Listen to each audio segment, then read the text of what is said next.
You're going to rot here. The only way you're leaving is in a coffin."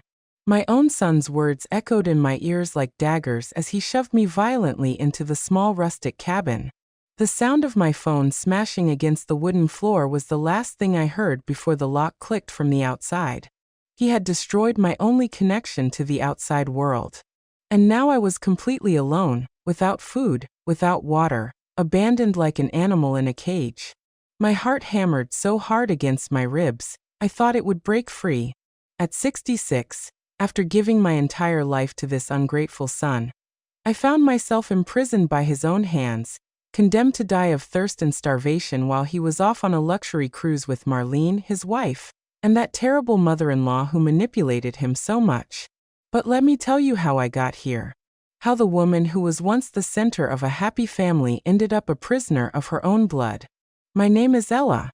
For 40 years, I believed I had built a strong family, one filled with love and sacrifice. I had worked since I was 18, a seamstress in a small textile factory downtown. My hands, rough from so much sewing and embroidery, held our family together after my husband left us when our son Henry was only 8 years old.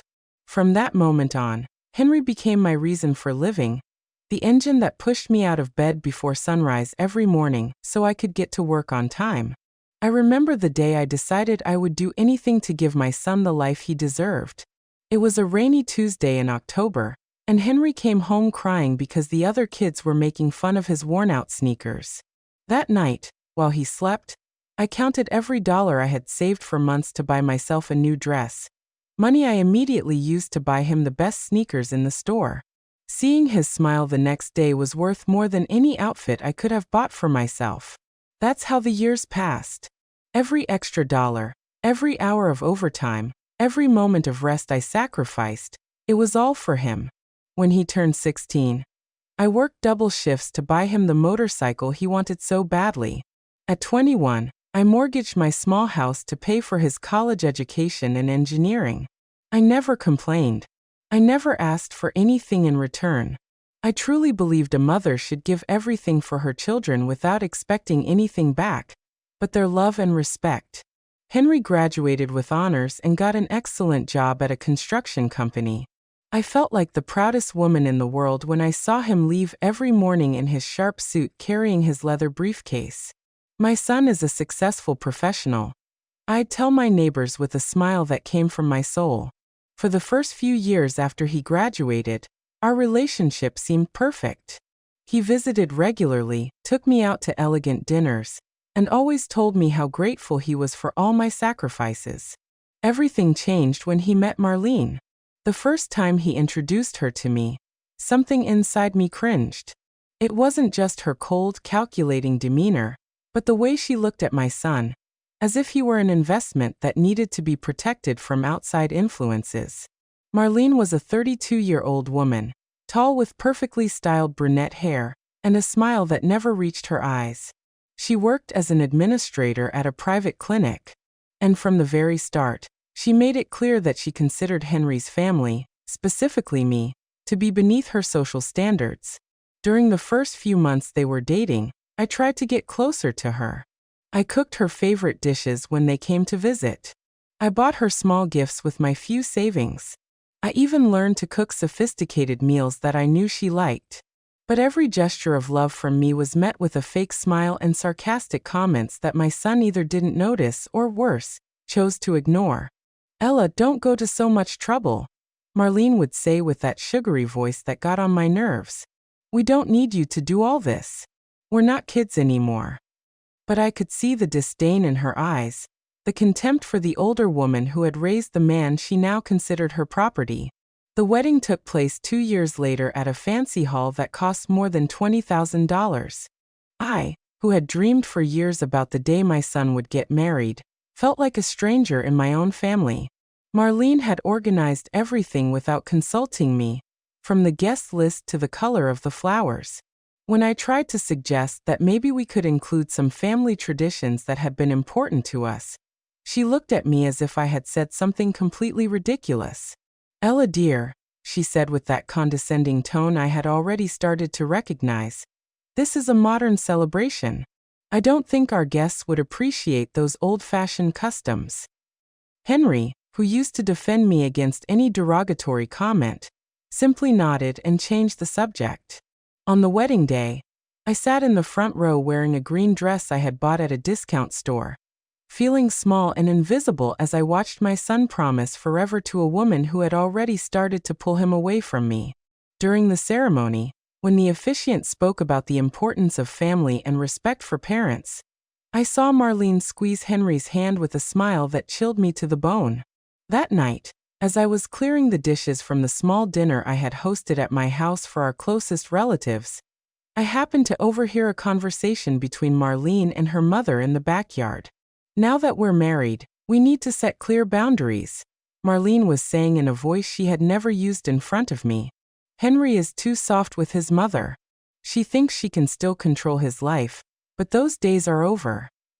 "You're right, honey," her mother replied with a cruel laugh. "Men need their wives to open their eyes to these things. A meddling mother-in-law can ruin a marriage before it even starts." I froze behind the window, feeling every word like a slap in the face. The woman I had made so many efforts for, whom I had tried to love like a daughter, was already planning my exclusion from my own son's life.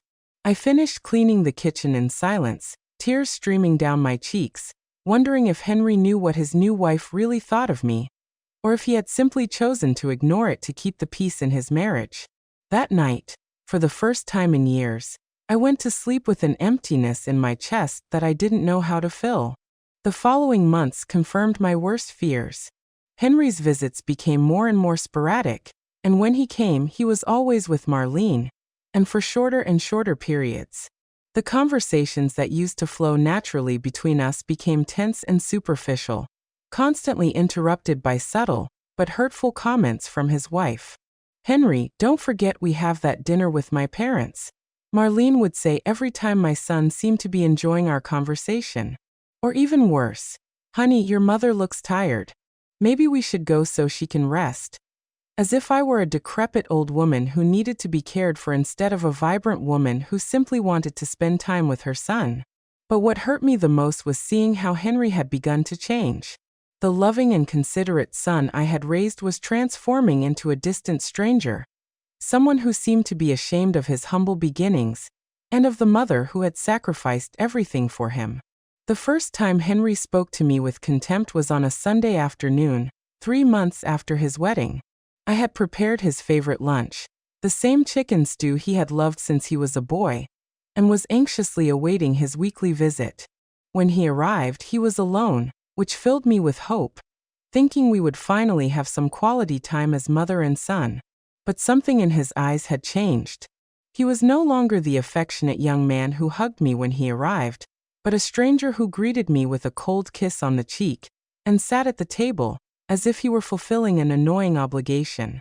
"Mom, we need to talk," he said as I served the steaming stew onto his favorite plate, the same ceramic dish decorated with red flowers that I had bought to celebrate his 16th birthday. "Marlene and I have been talking, and we think it would be better if we started to have more space." His words hit me like a bucket of ice water. "Space? What does that mean, my son?" I asked, feeling my voice tremble despite my efforts to keep it steady. "It means that constant visits are affecting our marriage," he replied without even looking me in the eye, focused on stirring the stew as if it were the most important task in the world. "Marlene feels we don't have enough intimacy as a couple, because I'm always coming over here." I sat across from him, feeling my legs shake. "Henry, you only come once a week. How can that affect your marriage?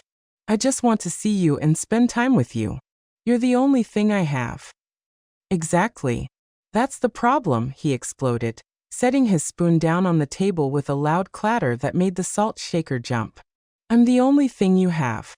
Don't you realize how suffocating that is? I'm 30 years old, Mom. I can't keep being responsible for your happiness." His words were like daggers piercing my heart. The son I had worked for day and night, the one I had given up any chance of rebuilding my life for after his father abandoned us, was now telling me I was a burden on his existence. "I never asked you to be responsible for my happiness," I replied, my voice breaking. I just asked you to love me as I have loved you. Is that too much to ask? Love shouldn't be a prison, he countered, repeating words that clearly weren't his own, but Marlene's. You need to understand that I now have a new family, new priorities. I can't keep living to please you. That afternoon, Henry left without finishing the lunch I had prepared with so much love.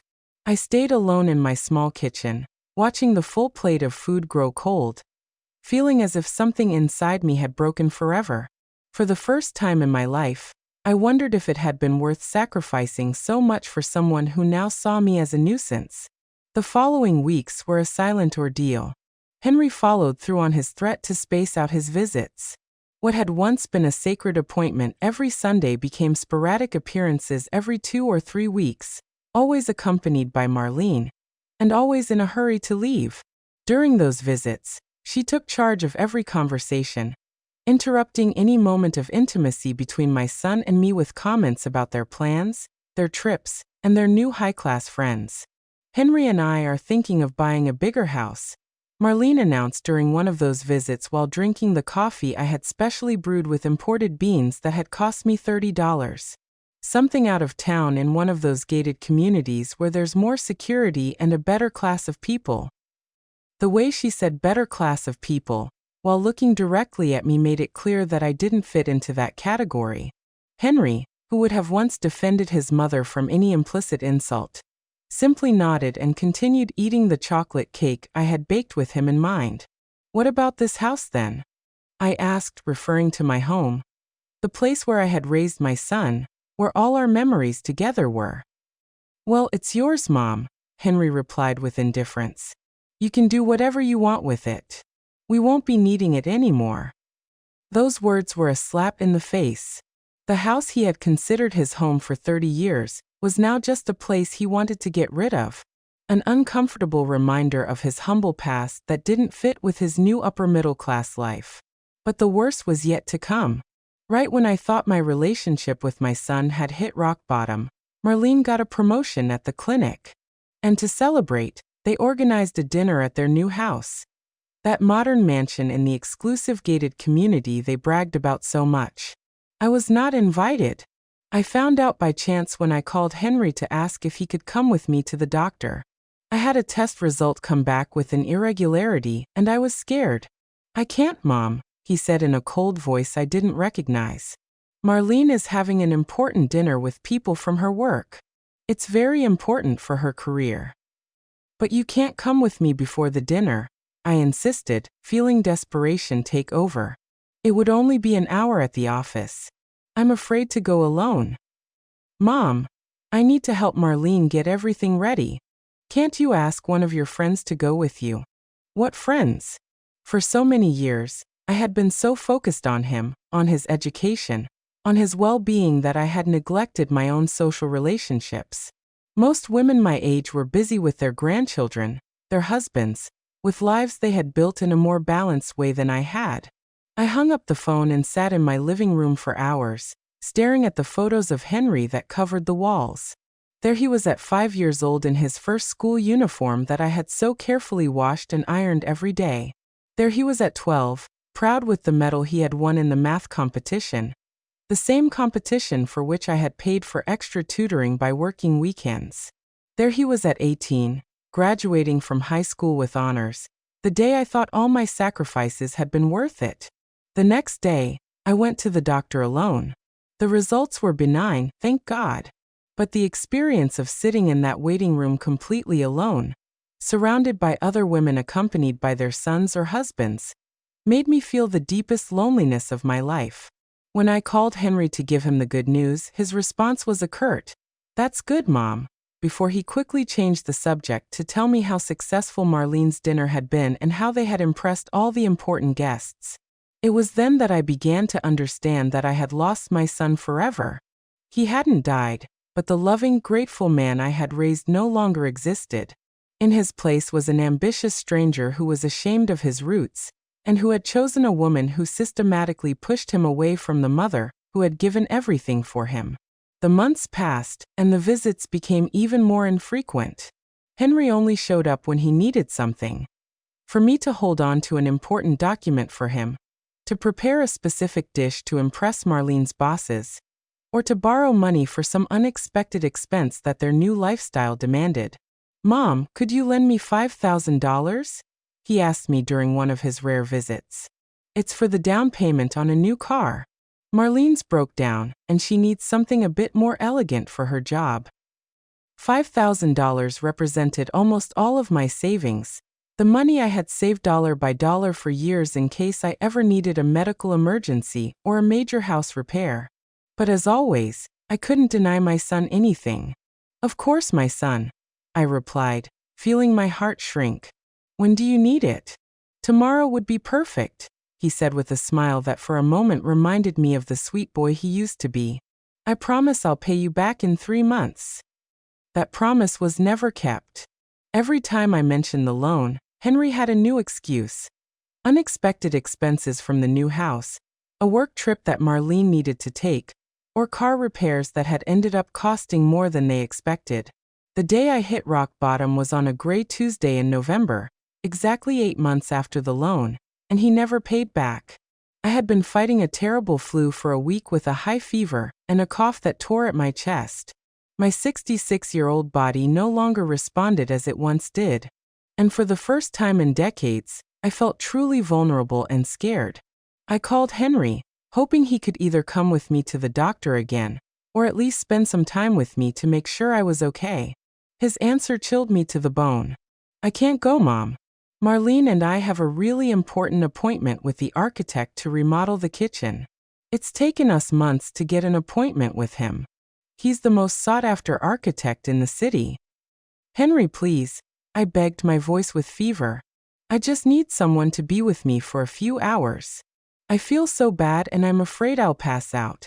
Can't you call a neighbor or something?" He replied with an irritation that cut through me like a dagger. "Marlene says that independent adults need to know how to take care of themselves without constantly depending on others." Marlene says. Those 2 words had become the most painful phrase in my vocabulary.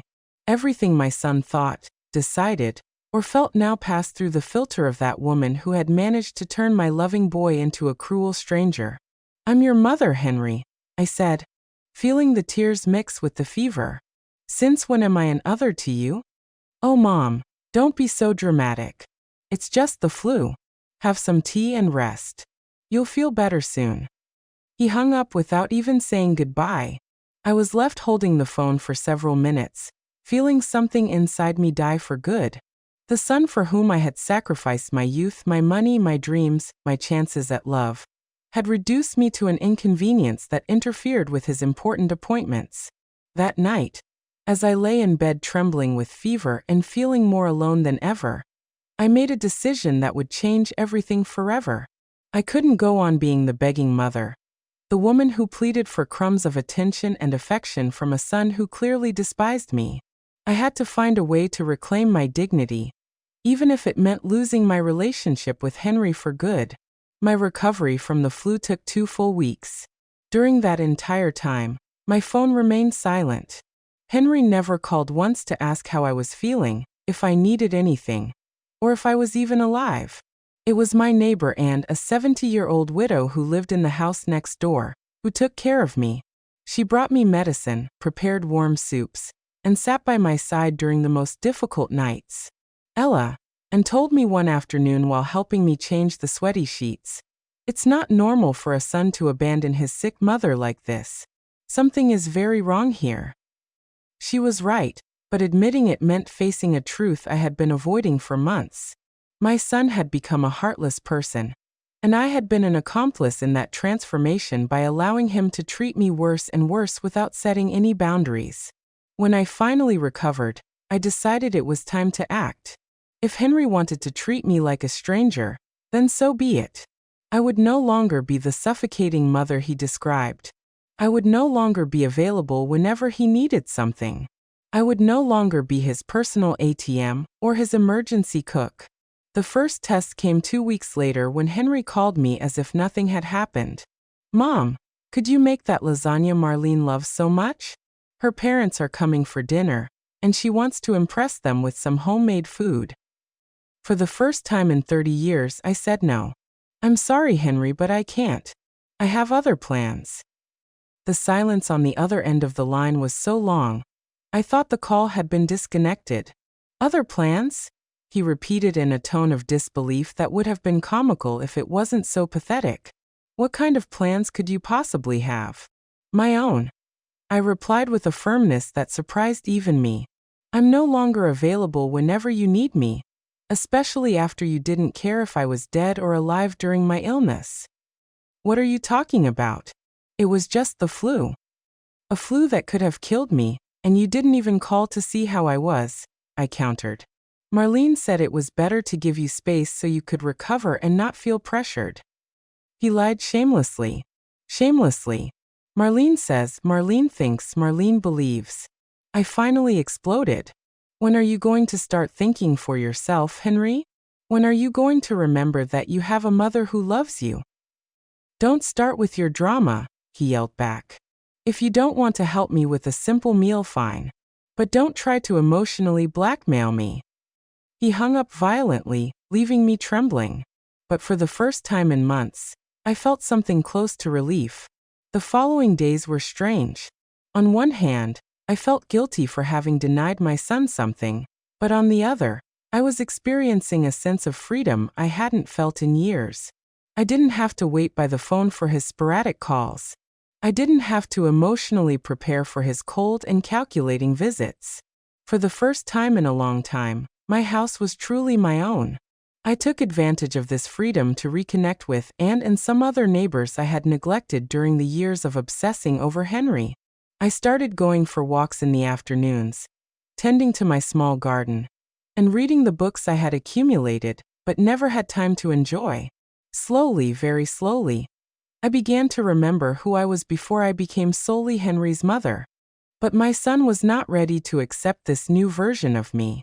3 weeks after our phone argument, he showed up at my door unannounced, accompanied by Marlene, and with a look of fury I hadn't seen since his adolescence. We need to talk, he said as he walked into my living room without waiting for an invitation. Marlene followed, wearing a designer purple outfit that probably cost more than my monthly salary from the factory. Of course, make yourselves comfortable, I said sarcastically. But I decided to remain calm. How can I help you? You can start by explaining what's been going on with you lately, Henry said, sitting on the armchair where he used to curl up as a child, so I could read him bedtime stories. First you hang up on me, then you refuse to help with a simple meal. And now the neighbors are saying you're talking trash about us. Talking trash about you? I asked, genuinely confused. What did I supposedly say? And told her sister. And her sister told the woman at the grocery store that you said I was an ungrateful son who abandoned his sick mother. Marlene chimed in with that voice that feigned concern but dripped with venom. Do you realize the damage that can do to Henry's reputation at work? My mouth fell open. It was true that I had talked to and about my disappointment with Henry, but I never thought my words would travel so far, or that my son would be more worried about his reputation than about understanding my feelings. Your reputation? I asked Henry directly, completely ignoring Marlene. That's your biggest concern, isn't it? Not the fact that your mother felt abandoned when she needed you most. Oh, please, Marlene burst out before Henry could respond. Ella, you're 66 years old. It's time you grew up and stopped acting like a spoiled teenager looking for attention. The silence that followed those words was deafening. I looked at my son, expecting that he would finally stand up and defend the woman who had raised him. I expected him to tell his wife that she had no right to disrespect me in my own home, that he would remember everything I had sacrificed for him. But Henry just stayed quiet, staring at his shoes like a scolded child. Henry's silence was more painful than any insult Marlene could have thrown at me. In that moment, seeing my 30-year-old son sitting there like a coward while his wife attacked me in my own home, I understood that I had definitely lost the boy I had raised with so much love. I see you have nothing to say, I said directly to Henry, feeling a rage begin to replace the sadness I had carried for months. I see you're going to let me be disrespected in my own house without lifting a finger to defend me. He finally looked up, but in his eyes there was no guilt or remorse, only annoyance. Mom, Marlene isn't disrespecting you. She's just telling you the truth you need to hear. You can't keep living as if you're the victim of everything. The victim? I stood up, feeling all the frustration accumulated over the years begin to boil in my veins. I'm the victim for expecting a minimum of respect from my own son, for wanting you to care if I was dead or alive when I had 104-degree fever. It was just the flu, he also yelled, standing up. You couldn't expect me to cancel my whole life for a simple flu. It wasn't a simple flu. It was your sick and scared mother asking her only son to go with her to the doctor. I yelled back, feeling tears of rage begin to roll down my cheeks. It was the woman who worked double shifts to pay for your college, who mortgaged her house to give you a career, who gave up every chance to be happy so that you could have everything you wanted. No one asked you to do that. His response hit me like a punch to the stomach. No one asked you to sacrifice your life for me. Those were your decisions. For a moment, the world stopped around me. My own son, the man I had given everything for, was telling me that my sacrifices had not only been unnecessary, but unwanted. That everything I had done out of love had been a gigantic mistake that he now resented. You're right, I said with a voice I didn't recognize as my own. Cold and calm, despite the storm raging inside me. No one asked me to sacrifice my life for you. They were my decisions, stupid decisions, by a woman who believed that a mother's love meant giving everything without expecting anything in return. Marlene smiled with satisfaction, clearly enjoying the spectacle of seeing me destroyed by my own son's words. I'm glad you finally get it, Henry continued, cruelly encouraged by what he interpreted as my surrender. Now maybe you can start living your own life instead of trying to control mine. Oh, I'm going to live my own life, I assured him, feeling a strange calm come over me. In fact, I'm going to start right now. I walked over to the small table where I kept my important documents and pulled out the paper I had been avoiding looking at for months. The will I had written years ago, in which Henry was the sole beneficiary of everything I owned. You know what, son? I said, holding the document in front of him. You're right. My sacrifices were my decisions. Decisions I now deeply regret making. But this house, these savings, this inheritance you were going to receive, these are also my decisions. Henry's eyes fixed on the paper with an expression I couldn't quite interpret. What are you doing? I'm making a new decision, I replied, walking toward the paper shredder I had recently bought to get rid of old documents. I'm deciding that I no longer want a son who despises me to inherit anything from the stupid woman who sacrificed everything for him. Mom, wait, he yelled, lunging toward me as I slowly fed the will into the machine. But it was too late. The document disintegrated into thin strips that fell into the bin like confetti of my liberation. What did you just do? Marlene asked me, her voice suddenly high-pitched with her true concern. Until that moment, she had just been the cruel wife enjoying the family drama. But now she realized she had just lost a considerable inheritance. I just did what my son asked. I replied with a smile that came from my soul. I just stopped making decisions based on a love that is clearly unrequited. Henry was pale, staring at the remnants of the will, as if he couldn't believe what he had just witnessed. Mom, you can't do that. This house, your savings. I'm your only son. Exactly, I said, feeling a strength I didn't know I possessed. You're my only son, and you just told me that all my sacrifices for you were mistakes that no one asked for. So now I'm going to correct those mistakes. Are you insane? Marlene shrieked, completely losing her composure. You can't disinherit your own son just because you had an argument. An argument? I looked at her with a calm that surprised me. Marlene, dear, this isn't an argument. This is the result of months of humiliation, contempt, and abandonment. And this is what happens when you treat someone like trash for so long that they finally decide they deserve something better. Mom, please, Henry pleaded, reaching for me with his hands outstretched as if I were a wild animal that needed to be calmed. You're acting impulsively. You're angry and not thinking clearly. On the contrary, I replied, stepping away from him. For the first time in years, I'm thinking with perfect clarity. I'm realizing that raising an ungrateful son was my biggest mistake, but it doesn't have to be my permanent one. You can't talk to your mother like that, Marlene yelled at Henry, but no longer from a place of moral superiority, but from the panic of seeing a fortune disappear before her eyes. Tell her something. Fix this. The irony was delicious.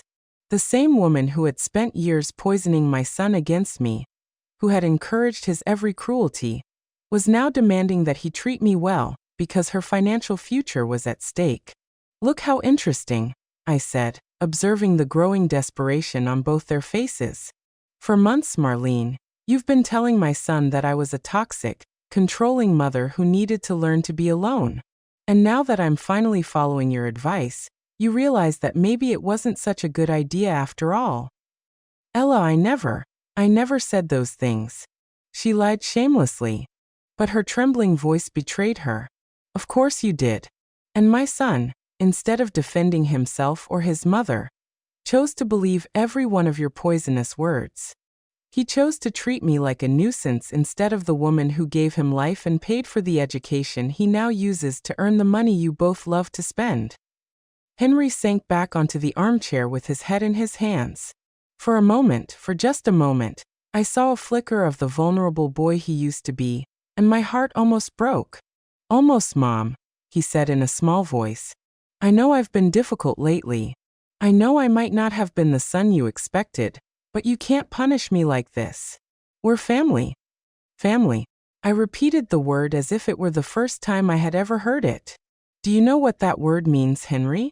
It means being there when the other person needs you. It means mutual respect. It means not allowing anyone, not even your wife, to humiliate the person who gave you life. I can change, he mumbled, but his words sounded hollow, even to himself. No, I responded with a firmness that surprised him. I'm no longer interested in whether you can change. I'm no longer interested in being the mother who begs for scraps of affection from a son who clearly despises me. I've decided I deserve better than that. But we're your only family, Marlene shrieked, now playing the emotional blackmail card she had so often criticized me for using. I smiled at her with a sweetness that contrasted brutally with my words. You were my family. Now you are two strangers who came to my house to disrespect me and demand an inheritance you're no longer going to receive. You can't do this.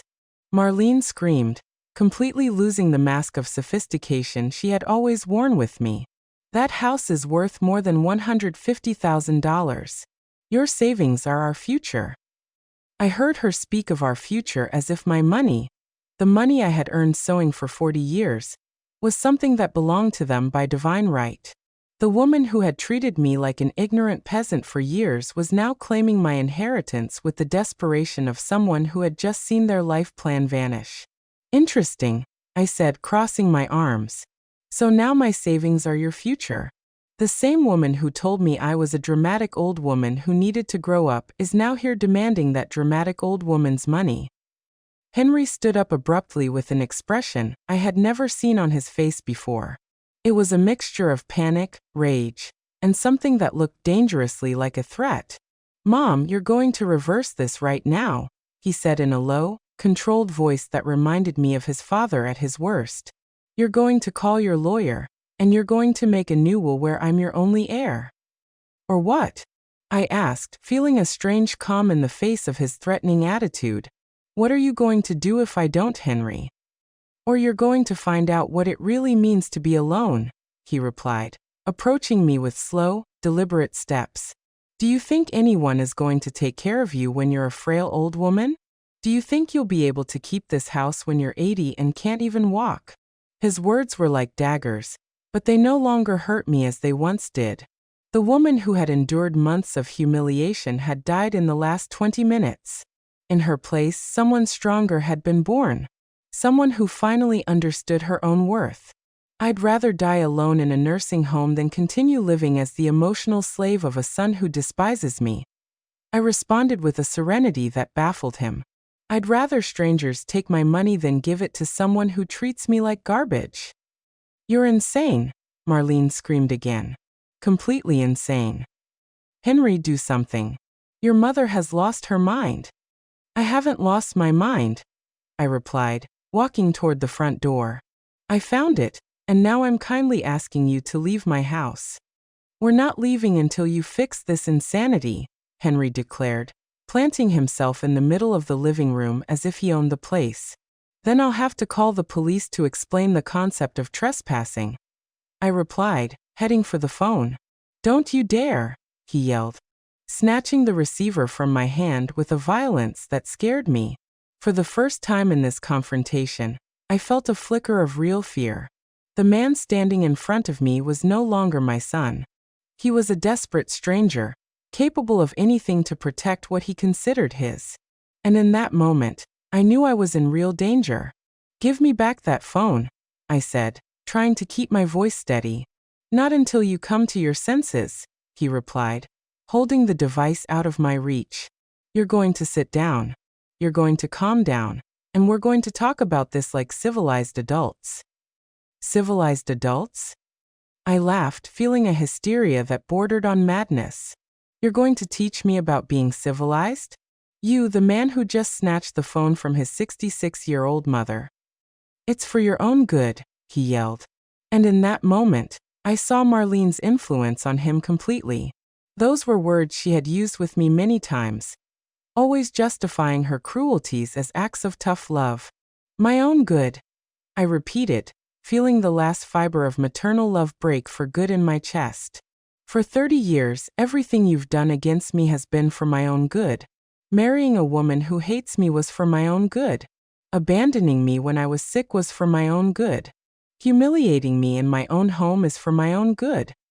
Marlene approached us with that fake smile I knew so well. Ella, I know you're hurt, but you have to understand that Henry only wants what's best for you.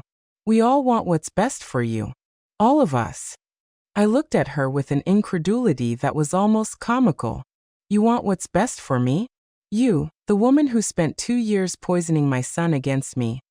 The woman who told me I was a dramatic old lady who needed to grow up. That was just frustration in the moment, she lied pitifully. You know, we appreciate you very much.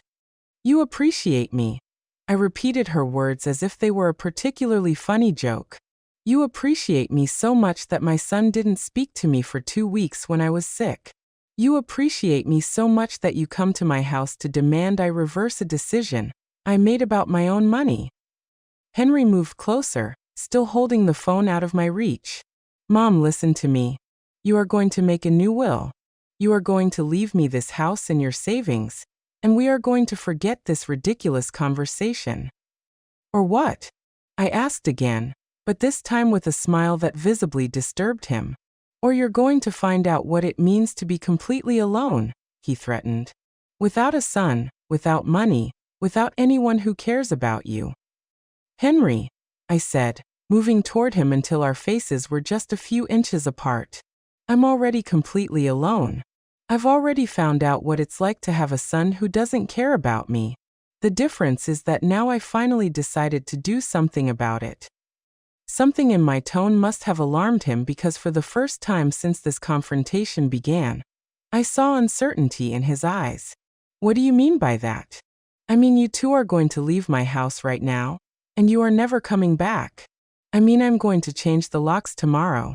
I mean, I'm going to make a new will where all my money goes to charities that help single mothers so no other woman makes the mistake of sacrificing everything for an ungrateful son. You can't do that. They both yelled in unison like a chorus of greed and desperation. I can and I will, I assured them. And if you ever bother me again, I'm going to call the police and I'm going to tell them exactly what kind of people you are. I'm going to tell them how you treated an old woman, how you threatened her in her own home, how you snatched her phone when she tried to call for help. Henry stared at me for a long moment, and for an instant I thought that maybe he was finally going to react like the son I had raised. I thought he was going to give me back the phone, that he was going to apologize, that he was going to remember who I was to him. Instead, he threw the phone against the wall with such force that it shattered, filling my living room with broken plastic and crushed wires. "There's your phone," he said with a cruel smile that chilled my blood. "Let's see how you call the police now." The silence that followed was absolute. The three of us stood staring at the remnants of the phone scattered on the floor, as if it were a perfect metaphor for what was left of our family relationship. "Henry," I said in a voice that sounded strangely calm, even to myself, "you just crossed a line that you can't come back from." "Is that so?" he challenged, puffing out his chest like a street bully. "And what are you going to do about it, Mom? You don't have a phone anymore. You don't have anyone to help you. You're completely at our mercy." Marlene smiled with satisfaction, clearly enjoying the spectacle of seeing me finally subdued and humiliated, as she had planned for so long. What neither of them knew was that they had just made the biggest mistake of their lives. I kept staring at the phone fragments for several seconds, feeling something fundamental change inside me. It was no longer fear I felt or sadness or even rage. It was something much more dangerous. An absolute calm, the serenity of someone who has finally seen the true nature of the people in front of them. "You know what, Henry?" I said, bending down to pick up one of the largest pieces of the destroyed phone. "You're right. I don't have a phone anymore. I don't have anyone to help me. I am completely at your mercy." His smile widened, interpreting my words as surrender. "I'm glad you finally understand the situation." "Oh, I understand it perfectly," I continued, holding the broken plastic fragment as if it were a precious relic. "I understand that my own son just destroyed my only way of communicating with the outside world. I understand that he is threatening me in my own home. I understand that his wife is here enjoying every second of my humiliation." Marlene came closer with that expression of triumph she had so long waited to show me. "Now maybe you can be reasonable, Ella. Making that new will is the only intelligent thing you can do in this situation." "You're right," I replied, dropping the piece of phone. "That's exactly what I'm going to do." They exchanged a look of absolute satisfaction, believing they had finally broken me. They had no idea that what had just broken wasn't my will, but the last chains that tied me to them out of love. "Perfect," Henry said, relaxing his shoulders. "I knew you would come to your senses. We'll go to the lawyer tomorrow morning and get all this settled." "Tomorrow," I repeated, nodding slowly. "Of course tomorrow." "And in the meantime," Marlene added with that poisonous smile, "you should reflect on how you've been behaving lately. A little humility would do you good." "Humility?" I murmured. "Yes, I definitely need more humility." Henry headed for the door, clearly satisfied with the outcome of his intimidation. "We're leaving now, but we'll come for you first thing in the morning, and you'd better be ready to cooperate." "Of course," I assured them, following them to the exit. "I'll be completely ready." Marlene stopped at the threshold and looked at me with the condescension she had perfected. "Ella, I know this has been hard for you, but one day you'll thank us for opening your eyes. Sometimes tough love is the only thing that works." "Tough love?" I repeated her words. Yes, I definitely need to learn more about tough love. They left without saying goodbye, leaving me alone in my house with the remains of my phone and something much more important: absolute clarity about who the people who had just walked out my door really were. I waited until I heard the sound of their car driving away before I moved. Then, with a calm that surprised me, I went to my bedroom and pulled out the cell phone I had secretly bought 3 months earlier from under the mattress. After realizing I needed a way to communicate that Henry didn't know about, I dialed Anne's number. "And it's Ella. Could you come over? I need your help with something urgent." 20 minutes later, Anne was sitting in my living room staring at the remnants of the phone with an expression of absolute horror. "Ella, this is very serious. Your own son threatened you and destroyed your phone. We have to call the police." "No," I said, serving her a cup of tea with perfectly steady hands. "Not yet." "What do you mean not yet? This is domestic violence. It's intimidation. You can't let them treat you like this." "I won't let them," I assured her. "But I'm going to handle it my way." And studied me with those wise eyes of hers, trying to understand what I was thinking. What do you have in mind? They think they've broken me, I explained, feeling a strange smile form on my lips. They think tomorrow I'm going to go like an obedient sheep and make a new will where I leave them all my money. And you're not going to? Oh yes, I am, I said, and my smile widened. But it won't be the will they expect. I explained my plan to Anne, who at first tried to dissuade me, insisting that it was too risky. But when I told her all the details of how they had treated me over the past few months, when she saw the remains of the phone and truly understood what had happened that afternoon, her expression completely changed. Are you sure you want to do this? She finally asked me. I've never been more sure of anything in my life, I replied. For 30 years, I've allowed myself to be treated badly out of fear of losing my son's love. But today, I realize that love was lost a long time ago. What's left isn't love. It's habit, convenience, and greed. And nodded slowly. What do you need me to do? I need you to be my witness, I said. I need you to see exactly how they behave toward me so that when all this is over, you can testify about what really happened. That night I couldn't sleep, but it wasn't because of fear or anxiety. It was because of the strange sense of freedom I was experiencing. For the first time in decades, I was going to take total control of my life. I was going to prove to Henry and Marlene that they had completely underestimated the woman they thought they had domesticated. At 6 o'clock in the morning, I called the lawyer who had drawn up my original will. I explained that I needed to make some urgent changes and asked him to come to my house that same morning before Henry and Marlene arrived. Are you sure about these changes, Miss Ella? The lawyer asked me after reviewing the new instructions I had given him. They're quite drastic. Completely sure, I confirmed, signing each page with a determination I hadn't felt in years. And I want it to be absolutely clear that I am making these decisions in full use of my mental faculties without any coercion. Understood. The documents will be filed immediately. At 10 o'clock in the morning, just as they had promised, I heard Henry's car pull up in front of my house, and was hiding in the kitchen from where she could hear everything happening in the living room. My cell phone was recording, hidden among the couch cushions. I opened the door before they could knock with a perfectly acted expression of resignation. Good morning, I said in a submissive voice. I was expecting you. Henry walked in with the arrogance of a conqueror he had shown the night before. Perfect. I see a night of reflection did you good. Yes, I murmured, keeping my gaze low. I understood everything perfectly. Marlene studied me suspiciously, as if she sensed that something wasn't quite right. But the performance of a defeated woman I was putting on seemed to convince her. Did you call the lawyer? Henry asked me. He already came. I informed them. The new will is already done. They exchanged a look of absolute triumph. They had won, or so they thought. Excellent, Marlene said, sitting on my sofa as if she owned the house. And what exactly does it say? I showed them a copy of the document, watching their eyes light up as they read the first lines. What they didn't know was that what they held in their hands was a fake copy prepared specifically for this moment. Perfect, Henry murmured, reading about his complete inheritance.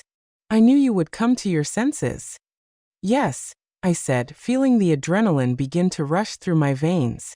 I came to my senses completely. Now that this is settled, Marlene said, putting the fake copy of the will in her purse like a trophy, we need to talk about some other practical matters. What kind of matters? I asked, perfectly maintaining my act as a submissive, defeated woman. Well, Henry chimed in, making himself comfortable in the armchair as if he were the new owner of the house.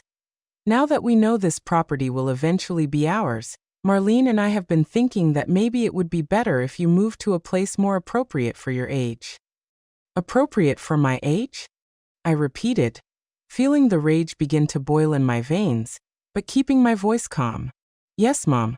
A place where you can receive the care you need. A senior living facility? Maybe something with medical staff available 24/7. Marlene nodded with enthusiasm. We've been looking into some very good options, Places where you can socialize with people your own age, where you won't have to worry about maintaining this big house. I see, I murmured, clenching my fists behind my back. And when would I have to make this transition? Well, Henry said, exchanging another knowing look with his wife, we were actually thinking the sooner the better. This house needs some major renovations if we're going to sell it for its real value. Sell it? I looked at them with feigned confusion. But I thought you wanted it for yourselves. Oh no, Marlene replied with a laugh that made my teeth grind. This house is too old, too small for our needs, but the lot is excellent, very well located. With the right renovations, or even better, by demolishing it and building something modern, we could get almost $400,000. There it was, the complete ruthless truth. Not only did they want to kick me out of my own house, but they planned to erase every trace of the life I had built there, every memory of the years I had spent raising my son within these walls. $400,000, I repeated slowly. That's a lot of money. Exactly, Henry confirmed. And with your savings, which according to the will, amount to $50,000, we'd be talking about over $500,000. It's enough for Marlene and me to buy the house of our dreams in the best neighborhood in the city. The house of your dreams? I murmured, feeling every word like a slap. And where do I fit into these dreams? You're going to be perfectly cared for at the facility, Marlene assured me with the condescension she had so perfected. You'll have everything you need. Food, a roof over your head, medical attention. What more could a woman your age ask for? What more could I ask for? Maybe respect, maybe gratitude, maybe for the son I sacrificed my whole life for, not to treat me like an old piece of furniture to be gotten rid of. And when would all this be ready? I asked them, still maintaining my act. Actually, Henry said, looking at his wife as if asking for permission to continue, we've already made some calls. There's a very good facility on the outskirts of town that has immediate availability. We could take you tomorrow morning to check it out. Tomorrow. The speed with which they had organized my exile took my breath away. Isn't that a bit rushed? Mom, Henry said with the forced patience one uses with difficult children. The longer we wait, the harder it will be for you to adapt. It's better to make the change quickly, like ripping off a Band-Aid. Like ripping off a Band-Aid. That was the metaphor my son had chosen to describe the moment he would uproot me from my home, my memories, from everything that had been my world for 4 decades. Besides, Marlene added, we've already contacted some contractors to come and appraise the property. One of them can come next week, but we need the house to be available. Available? I repeated to myself. Exactly, she confirmed with a smile. She didn't try to hide. I stayed silent for several minutes, pretending to process all the information they had given me. In reality, I was savoring every second of this conversation, recording every cruel word, every ruthless plan, every display of the greed and contempt they had been hiding behind their masks of filial concern. You know what? I finally said, getting up from the couch with deliberately slow movements. I think you're right. I think it's time I accepted the reality of my situation. They both visibly relaxed, interpreting my words as the total surrender they had been looking for. I'm glad to hear you say that, Henry said, also standing up. I know it's difficult, but in the end, you'll be happier this way. Happier? I nodded. Yes, I'll definitely be happier. So, tomorrow we'll go see the facility? Marlene asked, already taking out her phone to make some sort of arrangement. Tomorrow, I confirmed. But first, there's something I need to show you. Something important I found while I was organizing my things for the move. What is it? Henry asked with sudden interest. It's in the basement, I explained, heading for the door that led to the stairs. It's something that belonged to your grandfather. Something I thought you might like to have as a family keepsake. Curiosity got the better of any caution they might have had. The two of them followed me into the basement, descending the wooden stairs that creaked under our feet. My basement was a place Henry had avoided for years. As a child, He had an irrational fear of closed, dark spaces, and as an adult, he simply decided he had no reason to go down there.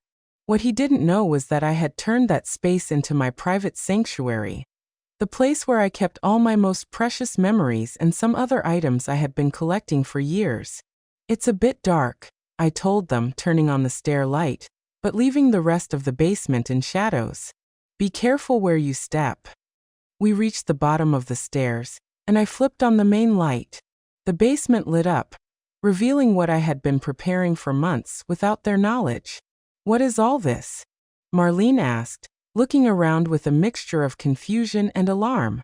The walls were covered with photographs, documents, and newspaper clippings, but they weren't normal family keepsakes. They were evidence. There were photos of the bruises I had gotten after the times Henry had shoved me during our arguments.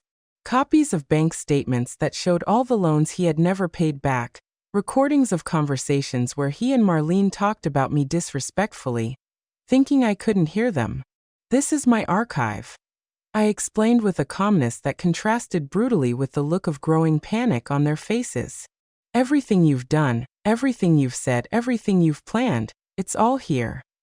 Henry walked up to one of the walls, reading some of the documents with a paleness that gave me immense satisfaction.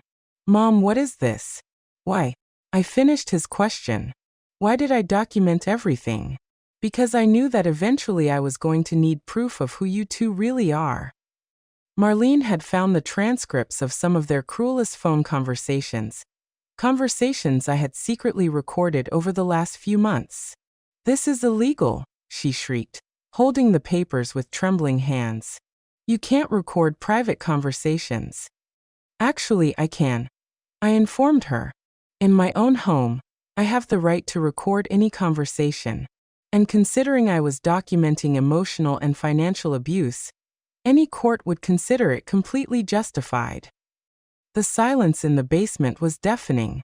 Henry and Marlene moved between the walls covered in evidence like zombies, reading transcripts of conversations where they had planned my future without consulting me, seeing photographs that documented every humiliation, every moment of contempt they had made me endure.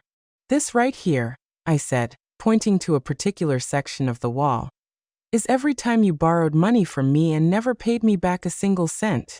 In total, you owe me $47,000. Henry approached the documents, his face getting paler and paler. Mom, those weren't loans. They were family assistance. Family assistance? I laughed with a bitterness that came from my soul. Is that what you call theft now? Because right here I have recordings of you promising to pay me back every cent. Marlene had found the most damning photographs. Images of her going through my drawers without permission during their visits. Documents that proved she had been looking into the value of my property without my knowledge. Even screenshots of her text messages making fun of me with her friends. How did you get all this? She asked, her voice trembling with pure rage. Your mistake, dear Marlene, was to completely underestimate the dramatic old lady you thought you had domesticated, I replied. It turns out this old lady learned to use security cameras, recording apps, and many other modern tools during the months you thought I was losing my mind. In the center of the basement, there was a table with something neither of them had noticed until that moment. An open laptop with an active video call. What is that? Henry asked, walking toward the screen. Oh, that. I said with a smile that came from my heart. That's my life insurance. For the last 20 minutes, everything we've set up here and down here has been live streamed to several very important people. The screen showed multiple video windows. A lawyer specializing in elder abuse, a social worker, and from my kitchen.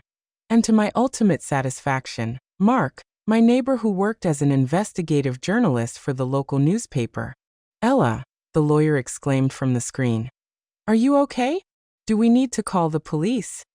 I'm perfectly fine, I replied without taking my eyes off the faces of absolute horror on Henry and Marlene. In fact, I've never felt better. Turn that off, Marlene screamed, lunging for the computer. But I was faster and closed it before she could reach it. Too late, I informed her. Everything is already recorded and saved in multiple locations. Your plans to put me in a facility, your comments about demolishing my house, your confession about the $400,000 you expect to make from my property, all of it.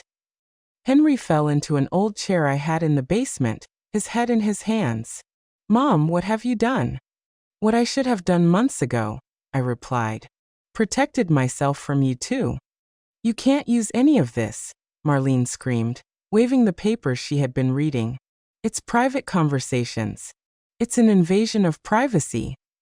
Honey, I said with infinite patience, documenting abuse isn't an invasion of privacy. It's survival.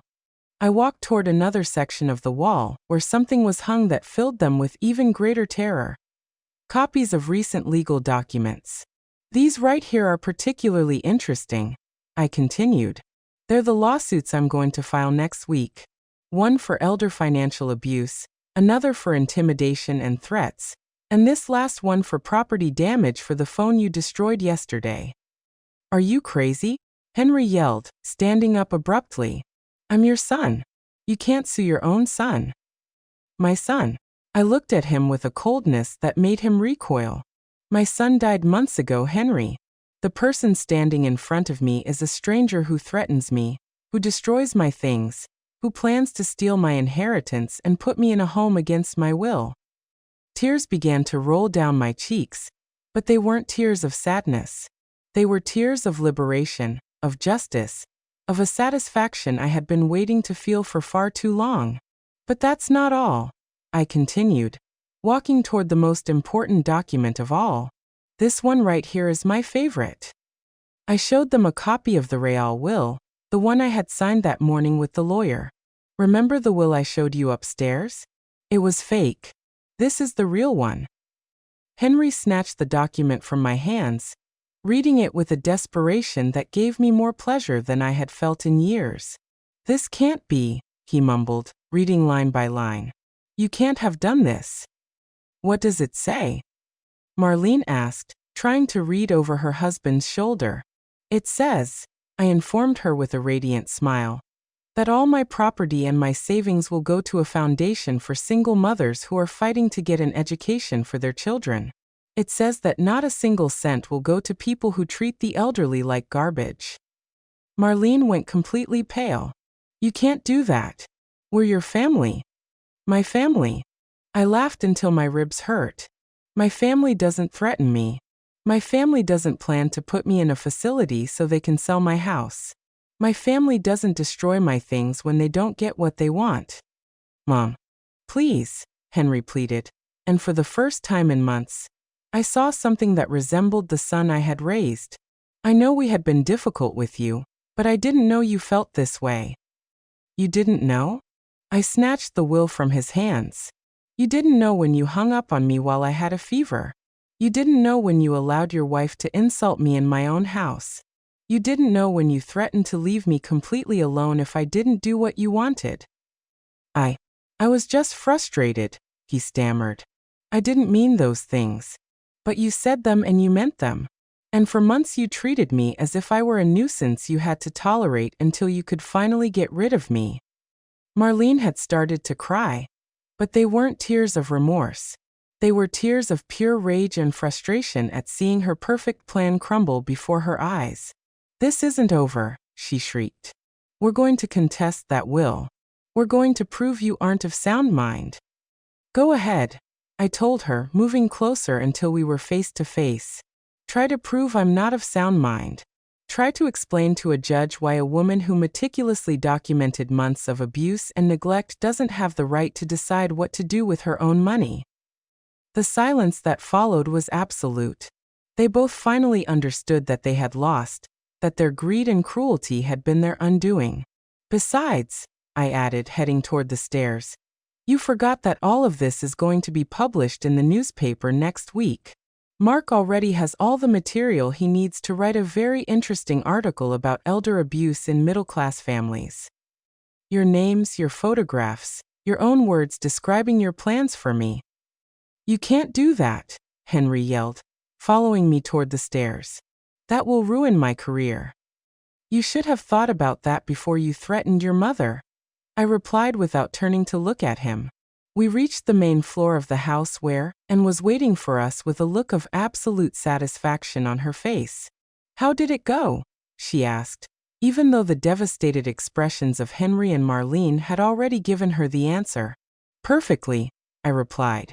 I think our guests are ready to leave now. Henry and Marlene stood in my living room like statues, processing the magnitude of what had just happened to them.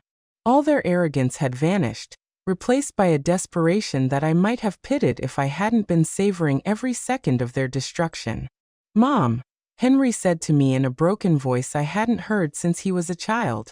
There has to be a way to fix this. We're family. We can find a solution. A solution? I looked at him with a calm that contrasted brutally with his panic. The only solution was for you to treat me like a human being.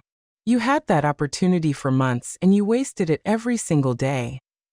Marlene had started pacing in circles, mumbling to herself about lawyers and legal appeals, completely unable to accept that they had been defeated by the dramatic old lady they had so underestimated. Ella, she finally said, trying to regain some of her former composure. I know we've had our differences, but this is too extreme. You're destroying your own family. I didn't destroy anything, I replied. You destroyed this family the day you decided that my love was a burden and my money was your right. I'm just documenting the destruction you've already caused. And came over to me and placed a protective hand on my shoulder. Ella, I think it's time for them to go. The police are on their way to take a formal report about the intimidation and the broken phone. The police? Henry went even paler. Mom, please don't do this. My job, my reputation, everything is going to be ruined. Your reputation? I repeated his words with genuine incredulity. Until the very end. All you care about is your reputation. Not the pain you caused me. Not the years I lost loving you unconditionally. Just your precious reputation. It's not just that, he yelled. And for a moment, I saw a flicker of the violent temper he had shown the day before. It's my whole life, my career, everything I've worked for. Everything you've worked for? I murmured, walking to the window, where I could see the flashing lights of a police cruiser approaching down the street. Are you referring to the career I paid for with my savings? The job you got thanks to the education I financed by working double shifts? The sound of the siren grew louder, and both Henry and Marlene instinctively headed for the door like frightened animals, looking for an escape. Don't go yet, I said to them with a smile that must have been terrifying. I want you to stay and meet the officers. I want you to personally explain why you thought threatening a 66-year-old woman was a good idea. The police knocked on the door at exactly 3 o'clock in the afternoon. 2 young officers listened to my story with a seriousness that filled me with satisfaction, and corroborated everything she had witnessed, and the audio recordings I had made were accepted as preliminary evidence. Miss Elliott, one of the officers said to me after taking all the information, do you want to press formal charges against your son and his daughter-in-law? I looked at Henry, who was sitting on my sofa with his head in his hands, completely defeated. For a second, just 1 second, I felt a flicker of the maternal love that had defined my life for so many years. Then I remembered his words from the day before. No one asked you to sacrifice your life for me. I remembered the cruel smile with which he had destroyed my phone. I remembered the plans they had made to put me in a facility without my consent. Yes, I replied to the officer in a firm voice. I want to press formal charges. The legal process that followed was exactly as devastating as I had expected. The local newspapers covered the story in great detail, especially after Mark published his investigative article titled The Price of Indifference. When children become predators. The company where Henry worked fired him after the scandal reached his supervisors. Marlene lost her position at the clinic when the administrators decided that a person involved in elder abuse was not appropriate for a medical environment. But what gave me the most satisfaction was not their professional ruin, but something much simpler and more personal. One afternoon, 3 months after all the legal drama, Henry showed up at my door. He was alone, without Marlene, with a defeated expression that would have broken my heart under other circumstances. "Mom," he said when I opened the door. "Can we talk?" I looked at him for a long moment, studying his haggard face, his deep dark circles, the way he had aged years in just a few weeks. "No," I replied simply. "Please," he pleaded, and tears began to roll down his cheeks. "I've lost everything. My job, my reputation, my marriage. Marlene left me last week. I have nothing." "Now you know how that feels," I said with absolute calm. "Now you know what it's like to lose everything because of someone who's supposed to love you." "Mom, I'm sorry. I'm so sorry about everything. I know I was terrible to you. I know you didn't deserve anything we did, but I'm your son. There has to be some way to fix this." For a moment, I felt the familiar temptation to comfort him, to open my arms and forgive everything as I had done so many times before. But then I remembered something I had learned during these months of freedom. Forgiveness without consequences isn't love. It's cowardice. Cowardice. "Henry," I said, keeping the door ajar.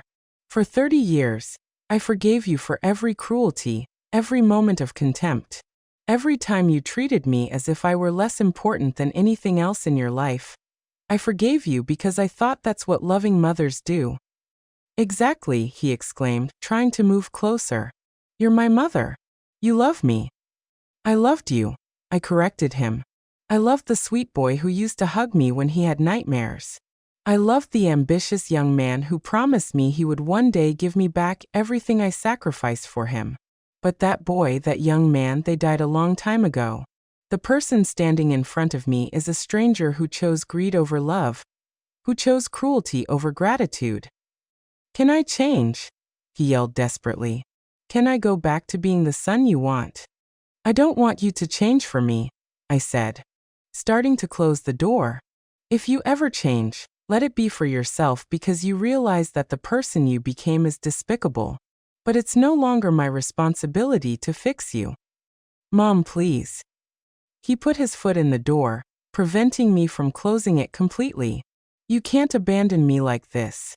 I'm your only son." I didn't reply, with a firmness that surprised even myself. "You abandoned me. I'm just officially acknowledging something that happened months ago." I gently but firmly pushed his foot away and closed the door. I heard his sobs on the other side, his pleas, his promises of change that came far too late. I stayed on the other side of the door for several minutes, listening to the man who had once been my reason for living completely fall apart on my porch. Part of me wanted to open it to comfort him, to go back to being the mother who forgave everything. But a stronger part, the part of me that had been reborn in that basement full of evidence, the part that had learned to value herself, stood firm. Finally, I heard his footsteps walking away, the sound of a car starting, and then silence. I went to the kitchen where, and was waiting for me with a cup of hot tea and a proud smile. "How do you feel?" she asked me. "Free," I replied, taking the cup with hands that no longer trembled. "For the first time in 30 years, I feel completely free." That night, as I got ready for bed in my house, which no one was going to take from me anymore, I reflected on everything that had happened. I had lost my only son, but I had gained something infinitely more valuable, my dignity. At 66, I had learned that self-love isn't selfishness, it's survival. I had learned that setting boundaries isn't cruelty, it's a necessity. I had learned that sometimes the only way to save what is left of your soul is to cut the ties that are destroying you. I gave everything for a son who saw me as a walking ATM. But now, finally, I was going to give everything for the only person who truly deserved it, myself. And for the first time in decades, that perspective didn't scare me. It excited me.